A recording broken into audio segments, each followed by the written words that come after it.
Em nome do Pai, do Filho e do Espírito Santo. Amém.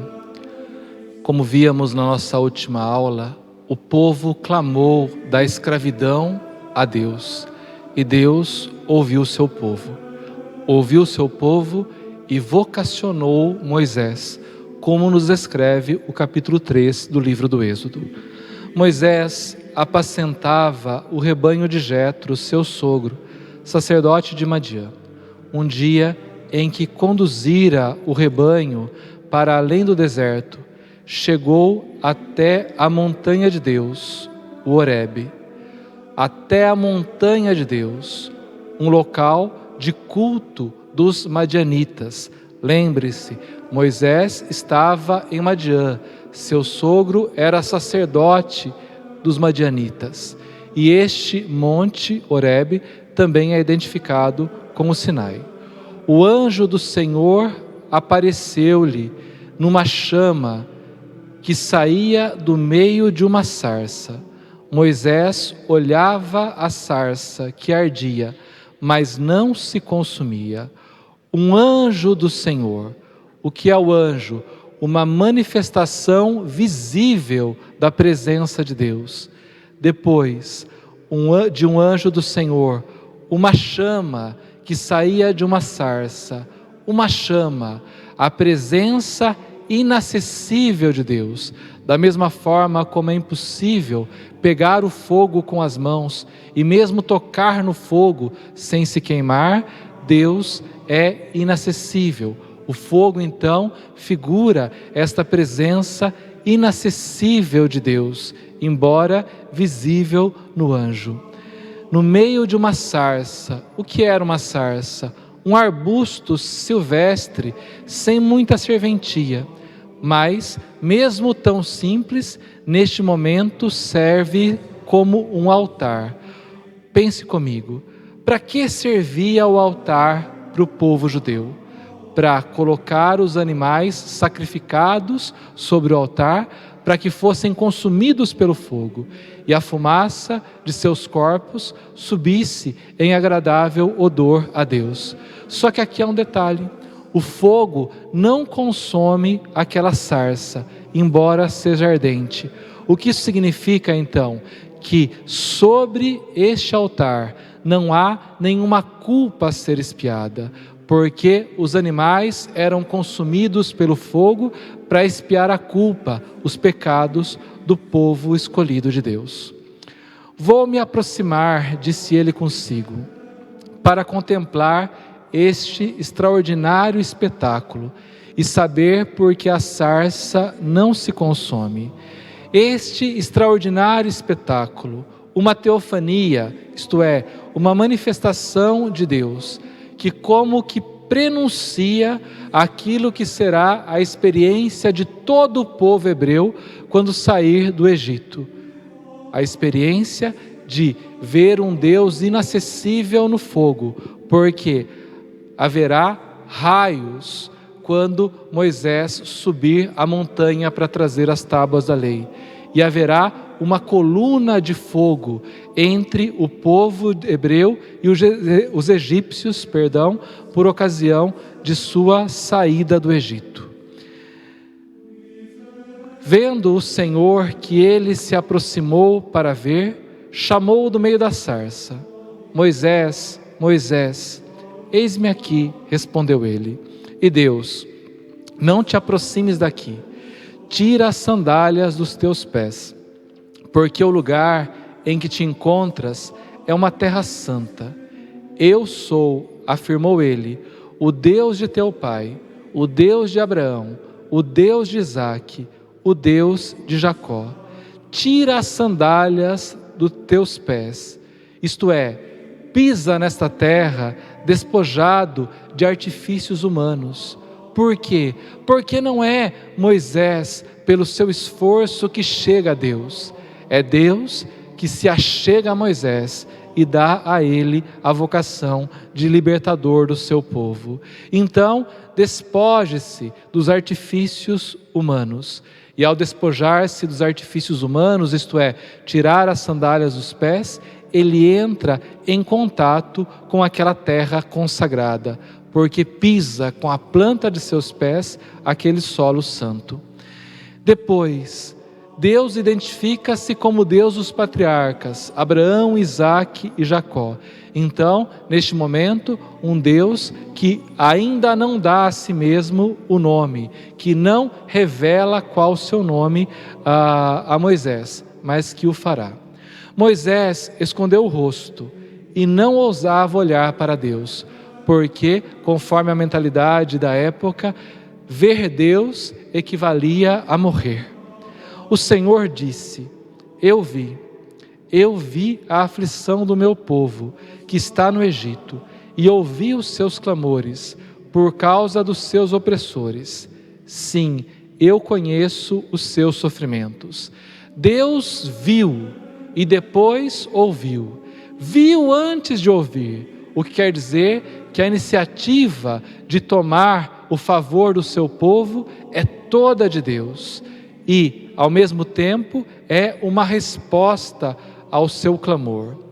Eu desci para livrá-lo da mão dos egípcios e para fazê-lo subir do Egito para uma terra fértil e espaçosa, uma terra que mana leite e mel, lá onde habitam os cananeus, os heteus, os amorreus, os ferezeus, os heveus e os jebuseus. Deus apresenta a Moisés a terra prometida como uma terra paradisíaca. Dela corre leite e mel. E ao mesmo tempo mostra que historicamente esta terra ainda está ocupada por cananeus, heteus, amorreus, etc. Agora, eis que os clamores dos israelitas chegaram até mim, e vi a opressão que lhes fazem os egípcios. Vai, eu te envio ao faraó, para tirar do Egito os israelitas, meu povo.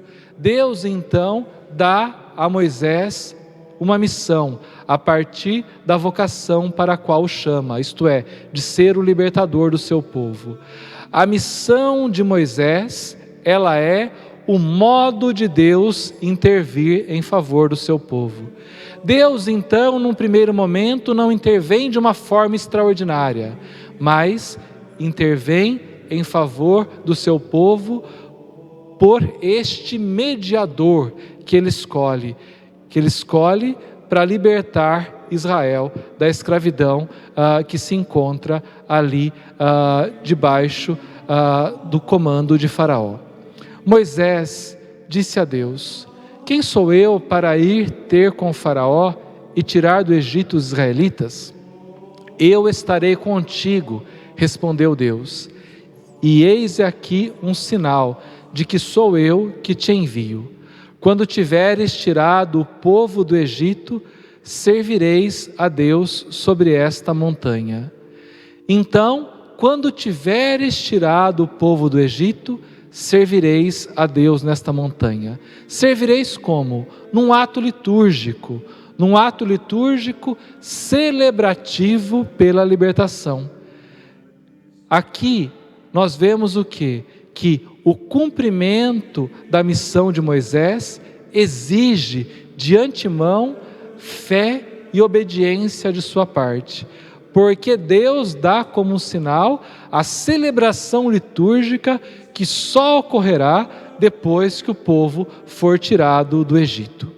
Moisés disse a Deus: quando eu for para junto dos israelitas e lhes disser que o Deus de seus pais me enviou a eles, que lhes responderei se me perguntarem qual é o seu nome? Deus respondeu a Moisés: eu sou aquele que sou. Por que Moisés diz isso a Deus? Porque o povo vivia no Egito em meio a um sincretismo religioso, ou seja, muitos deuses eram cultuados, até mesmo pelos hebreus, pelo povo escolhido de Deus.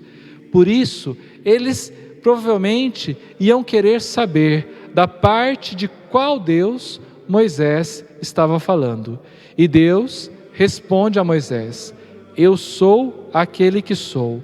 E ajuntou: eis como responderás aos israelitas: aquele que se chama Eu Sou, envia-me junto de vós. Deus disse ainda a Moisés: assim falarás aos israelitas: e Yahvé, o Deus de vossos pais, o Deus de Abraão, o Deus de Isaque e o Deus de Jacó, quem me envia para junto de vós. Esse é o meu nome para sempre, e é assim que me chamarão de geração em geração. Moisés se fia em Deus, e o povo vai fiar-se nele, como mediador que é.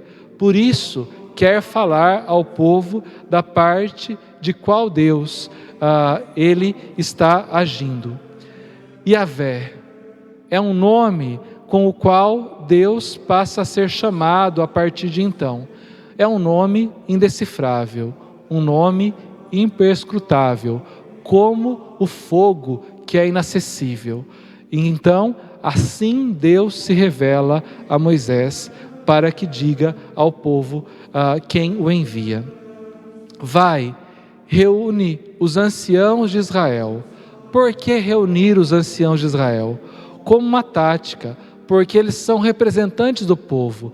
Assim, a informação trazida por Moisés chegaria a todo o povo no tempo mais breve possível. E, além disso, aqueles que eram chefes à frente do povo, dos pequenos grupos formados por aquele povo, dariam credibilidade a Moisés. O Senhor, o Deus de vossos pais, o Deus de Abraão, de Isaque e de Jacó, apareceu-me e disse-me: eu vos visitei e vi o que se vos faz no Egito. E disse: eu vos tirarei do Egito, onde sois oprimidos, para fazer-vos subir para a terra dos cananeus, dos heteus, dos amorreus, dos ferezeus, dos heveus e dos jebuseus, para a terra que mana leite e mel. Vos tirarei do Egito e vos farei subir. Então, uma espécie de êxodo, sair, mas sair para subir. Então, geograficamente, sobem do território baixo do Egito, que é sinônimo de sujeição, para a região montanhosa, que torna-se aqui sinônimo da liberdade que Deus concede a seu povo. Mas sobe para quê? Para adorar e servir a Deus, como o próprio Senhor fala a Moisés. Adorar e servir a Deus. Este é o verdadeiro motivo pelo qual o povo é tirado da escravidão. Não apenas para dar-lhe uma terra, não apenas para que se multiplique e assim se cumpram as promessas que Deus fez a Abraão, mas para que se torne o povo que adora o Deus único, o Deus de Abraão, de Isaque e de Jacó. Eles ouvirão a tua voz. Irás então com os anciãos de Israel à presença do rei do Egito e lhe direis: o Senhor, o Deus dos hebreus, nos apareceu. Deixa-nos, pois, ir para o deserto, a 3 dias de caminho, para oferecer sacrifícios ao Senhor, nosso Deus. Num primeiro momento, Deus fala a Moisés para pedir uma licença de 3 dias de peregrinação, para prestar culto a Deus. Então, ele apresenta o motivo da saída como o culto que vai ser prestado a Deus. Porque, como disse, esse é o real motivo da saída do povo da escravidão, o real motivo do êxodo do Egito. Eu sei que o rei do Egito não vos deixará partir, se ele não for obrigado pela força. Mas estenderei a mão e ferirei o Egito com toda sorte de prodígios que farei no meio deles. Depois disso, o faraó vos deixará partir.